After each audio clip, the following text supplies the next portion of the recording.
माँ के ममता की कहानी। एक छोटे से गांव में अजय नाम का एक लड़का रहता था।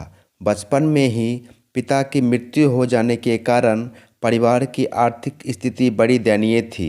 अजय की माँ कुछ पढ़ी लिखी जरूर थी, लेकिन उतनी पढ़ाई से नौकरी कहाँ मिलने वाली थी। सो घर घर बर्तन मांजकर और सिलाई बुनाई का काम करके किसी तरह अपने बच्चे को पढ़ा लिखा रही थी। अजय स्वभाव से थोड़ा शर्मीला था। अजय अक्सर चुपचाप बैठा रहता था। एक दिन जब वो स्कूल से लौटा तो उसके हाथ में एक लिफाफा था। उसने माँ को लिफाफा पकड़ाते हुए कहा, माँ, मास्टर साहब ने तुम्हारे लिए ये चिट्ठी भेजी है, ज़रा देखो तो इसमें क्या लिखा है।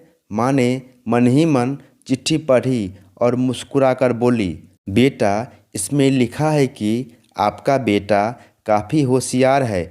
इस स्कूल के बाकी बच्चों की तुलना में इसका दिमाग बहुत तेज़ है और हमारे पास इसे पढ़ाने लायक शिक्षक नहीं है, इसलिए कल से आप इसे किसी और स्कूल में भेजें। यह बात सुनकर अजय को स्कूल न जा सकने का दुख तो हुआ, पर साथ ही उसका मन आत्मविश्वास से भर गया कि वो कुछ खास है और उसकी बुद्धि तीव्र है। माँ ने उसका दाखिला एक अन्य स्कूल में करा दिया। समय बीतने लगा।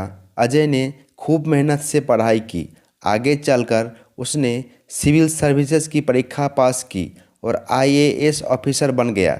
अजय की माँ अब बूढ़ी हो चुकी थी, कई दिनों से बीमार भी चल रही थी और एक दिन अचानक उनकी मृत्यु हो गई। अजय के लिए यह बहुत बड़ा आघात था। वह बिलख बिलख कर रो पड़ा। उसे समझ नहीं आ रहा था कि वह अपनी माँ के बिना कैसे जिएगा। रोते रोते उसने माँ की पुरानी अलमारी खोली और हाथ में उनकी माला, चश्मा और अन्य वस्तुओं लेकर चूमने लगा। उस अलमारी में समीर के पुराने खिलौने थे, बचपन के कपड़े तक संभाल कर रखे हुए थे।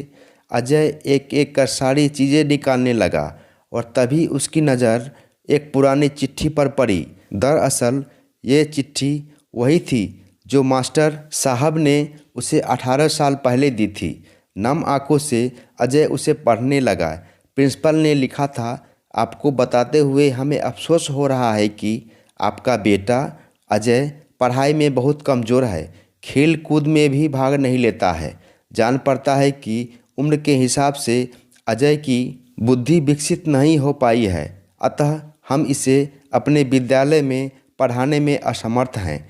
आपसे निवेदन है कि अजय का दाखिला किसी मंद बुद्धि विद्यालय में कराएं अथवा खुद घर पर रख के पढ़ाएं। अजय जानता था कि भले अब उसकी माँ इस दुनिया में नहीं रही, पर वो जहाँ भी रहे उनकी माँ का आशीर्वाद सदा बना रहेगा। भगवान सभी जगह नहीं हो सकते, इसलिए उसने माँ बनाई।